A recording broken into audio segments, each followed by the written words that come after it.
dalam diri dan kisah hidup beliau ada kunci kebahagiaan dan kesuksesan buat siapa aja yang ingin ngejalanin hidup ini dengan penuh makna dan keberkahan.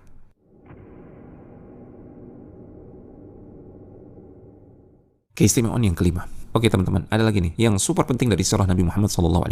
Ini bukan cuman sekedar cerita inspiratif, tapi yang nggak perlu dilakuin lagi kalau beliau itu beneran Nabi dan Rasul utusan Allah Subhanahu Wa Taala. Maksudnya gini, perjalanan hidup beliau itu nunjukin gimana seorang manusia bisa ngelewatin ujian demi ujian sampai akhirnya meraih kemenangan sempurna. Dan hebatnya, ini semua terjadi bukan lewat keajaiban-keajaiban aneh yang bikin kita bingung, tapi lewat cara-cara alami banget dan masuk akal. Coba lihat polanya. Beliau ngajak orang kepada kebaikan. Beliau malah disakiti, ya kan? Beliau nyampein wahyu. Dan pada akhirnya, banyak orang yang mendukung beliau, beriman kepada beliau. Beliau terpaksa harus berperang. Namun beliau bijaksana banget. Beliau itu pemimpin yang sukses berkat taufik dari Allah Subhanahu Wa Taala, juga karena kecerdasan beliau, mental beliau yang kuat, akhlak beliau yang mulia sekali. Dan ketika beliau wafat, coba lihat hasilnya. Islam udah menyebar ke seluruh jazirah Arab. Dan ini bukan karena dipaksa pakai pedang, tapi karena imannya udah benar-benar masuk ke hati orang-orang.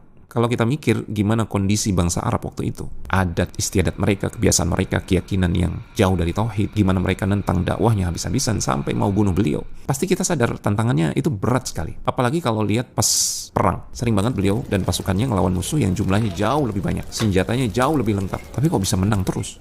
Ini pasti bukan sekedar kepemimpinan biasa. Yang bikin lebih takjub lagi, semua perubahan besar yang terjadi cuma dalam waktu sekitar 23 tahun. Singkat banget. Kalau dipikir-pikir, mustahil bisa bangun kekuatan dan pengaruh sebesar itu dalam waktu sesingkat itu kalau nggak ada bantuan langsung dari Allah Subhanahu Wa Taala, Tuhan semesta alam. Makanya, siapa aja yang benar-benar merhatiin jejak hidup beliau, pasti bakal sampai pada kesimpulan Muhammad SAW itu emang benar utusan Allah, Rasulullah SAW. Itu sebabnya Ibnu Hazm rahimahullah ta'ala